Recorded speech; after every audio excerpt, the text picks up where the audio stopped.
So, good day sa inyo dyan mga paps, mga mams. Ayan, for today is yung main topic naman natin is itong brake pads natin. So, mapapansin nyo naman siguro guys, hindi rin tayo perfecto. Yan nga, makikita nyo dito. Nakudkod na yung disc plate natin. Hindi ko kasi napansin mga paps, mga mams na nakita ko na lang. Nagtaka kasi ako bakit ganun yung ingay na narinig ko. Wala naman kasi itong ingay dito na part So, mapapansin nyo, ito lang yung nag-iba yung kulay. Kumpara mo dito. So, walang ibang rason at saka walang ibang dahilan. So, yun nga yung brake pad. Yung nag-cause at saka... So, yung unang gagawin talaga natin is papalitan natin yan. So, bumili ako ng SGP mga paps, mga mams. So, yung brake pad nga pala mga paps, mga mams is nagkakahalaga lang ng 511. Yung sa harap. Ewan ko kung magkano yung sa likuran. Mukhang same lang din naman siguro. So, ito yung ipapalit natin. So, dun tayo sa original. Huwag nating i-compromise yung safety natin kasi dito rin nakasalalay yung buhay natin mga paps, mga mams. So, most of the time kasi ito yung talagang ginagamit natin frequently. So, yung brake pad ko mga paps, mga mams, ever since hindi ko pa yan pinalitan. So, ngayon lang ako magpapalit.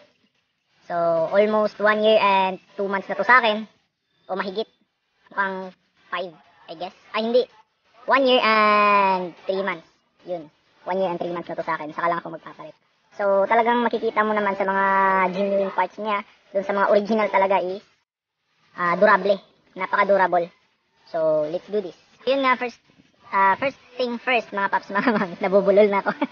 So, yung unang gagawin natin kapag ganito is, luwagan natin tong mga allen bolt natin dito. Diba? Luwagan natin yan. Kasi,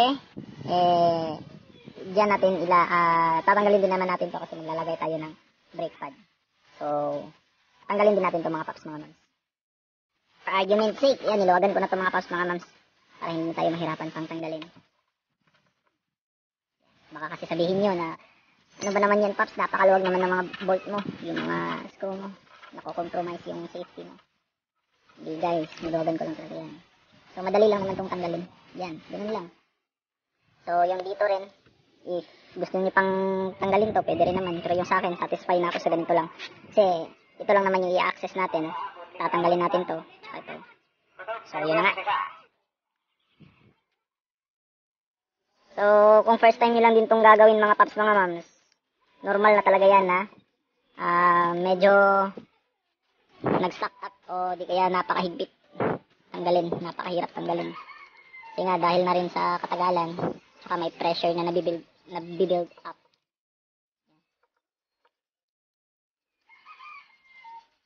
Yan mga paps. Yun.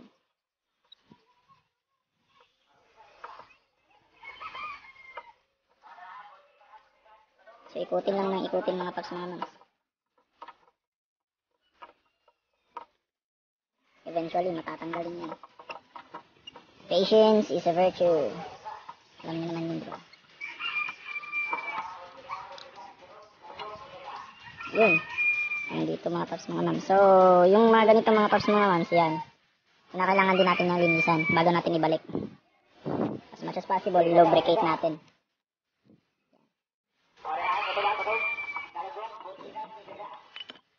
Yun, natanggal na.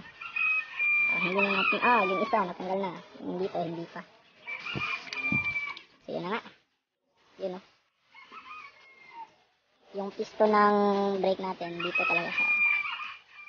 Yan. So, dito pumapasok yung mga paps, mga mams. Yung isa is good pa naman. Yung sa back portion. Pero yung dito sa kabila, talagang mukhang malabo na. Ganito yung pagkakalagay kanina mga paps. Ganyan. Tapos ito naman, dito. Yan. Ganyan yun. Yung arrangement niya, diba? Tapos, yung mga, yun nga, ito. Yung mga bolt. Dito yung dumadaan. So, kabit na natin. So, yun na nga, isa na rin dun mga paps, mga mams. Kapag natanggal nyo na to, pwede rin nyo namang lagyan to ng, alam nyo na, yung grease o grasa para hindi naman kayo mahirapan sa susunod.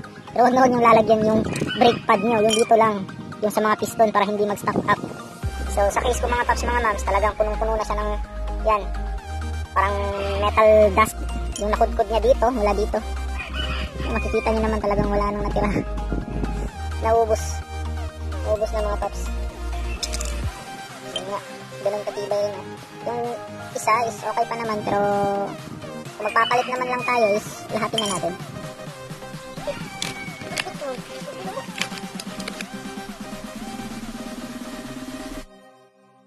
Yung nakakabit dito mga paps, mga mams, kanina, itong plate, yan, is ililipat ko dito sa bago para ma-secure. Yan, ganun lang naman, plug and play lang naman din to eh.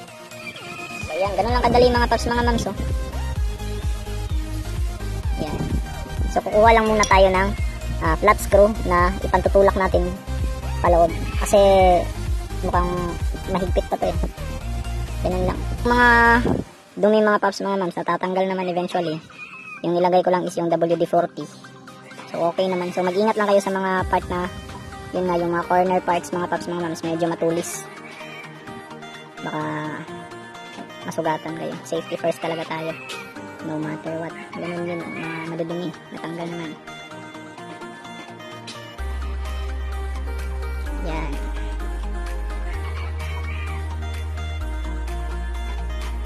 Yung ibang mga matitigas, okay lang yan mga paps, mga mams. Nasa loob naman yan na piston. Hindi masyadong makikita. So yun nga, kabit na natin siya dito. Yan. Yun. So huwag nyo itong kakalimutan mga paps, mga mams. So yung piston naman, ito, lagyan ko na rin. Wala pa akong pang dukot dito mga paps, mga mams eh. Pero natatanggal naman siya. Ayan. Natatanggal. Kinakailangan din natin yung punasan. So yan, isprayan lang natin. Tapos leave for a few minutes. Yan. Magdi-drip lang naman yan eh. So ganun lang. Linis ko na most of the parts dito mga paps, mga mams. Yan. Yung piston, yung pinaka-importante natin ilo-lubricate. Yung sa mga sulok-sulok, hindi ko na siya nadukot kasi nga wala tayong pwedeng gamitin. So yun nga. So okay lang naman as long as na nalinis natin kahit konti. Okay na yan. So ito mga paps, mga mams is kakabit na natin yung bago. Yung iuuna natin is yung may metal part na nilagay natin. Yan. So dito. So as much as possible, yan, press lang natin. Tulak natin mga paps, mga mams. Paloob. Yan, medyo matigas. Sobrang tigas. So gamitan lang natin ito. So, yun lang natin, tapos tulak sa kabila rin para balance yung piston. Yan. So, yung isa naman, kakabit na rin natin.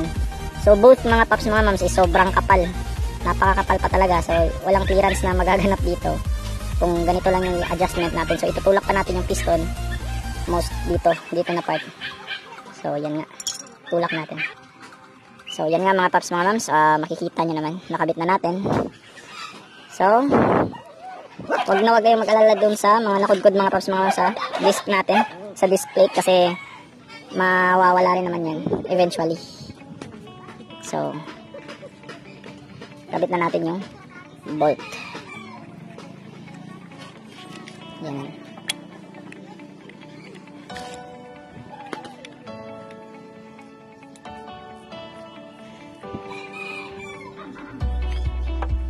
Observe lang natin mga paps, mga mams, kung ano ba. So itutulak natin siya. Yan. Kita natin yung malapitan. Kasi baka hirapan kayo. Yung dito na part. Yan, dito. Yung paglalagay kasi ng bolt. Minsan. Yan.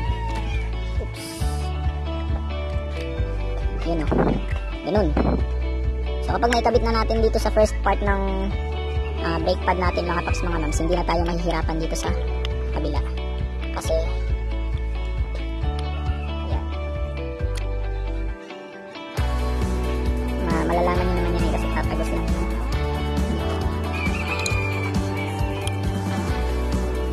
Yun. Kita nyo dito mga paps, mga mams. Diyan sa gilid niya yung bolt. Yan. Tsaka yun.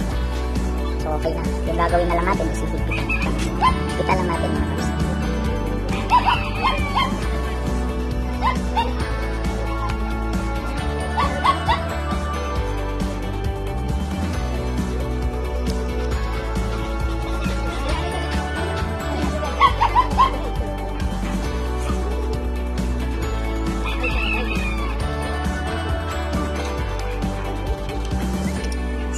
ikabit na natin mga paps mga mams, yung dito na lang is lalagyan natin siya ng clearance para hindi tayo mahirapan sa pagkakabit doon sa may ratings natin.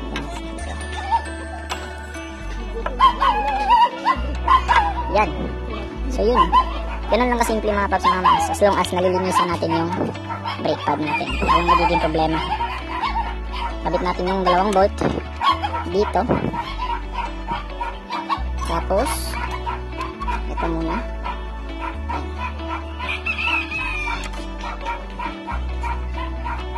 Yun. So, hihipitan na natin. Just to make sure mga paps mga moms na balance yung pagkakahigpit natin. Huwag tayo mag-focus sa isang bolt lang. Dapat sa dalawa, even yung pagkakalagay natin.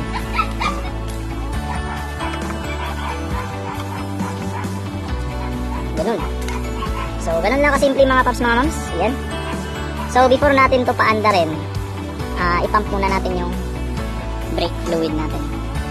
Pump lang muna para kumapit. Ayan. Paikutin lang natin. Tapos, pump, pump, pump. Maririnig mo naman yung tick. Ayan. Pump lang natin yung pump. So, yun. Ganun lang mga paps mga moms, ganun lang kadali. So, ito try naman natin paandarin.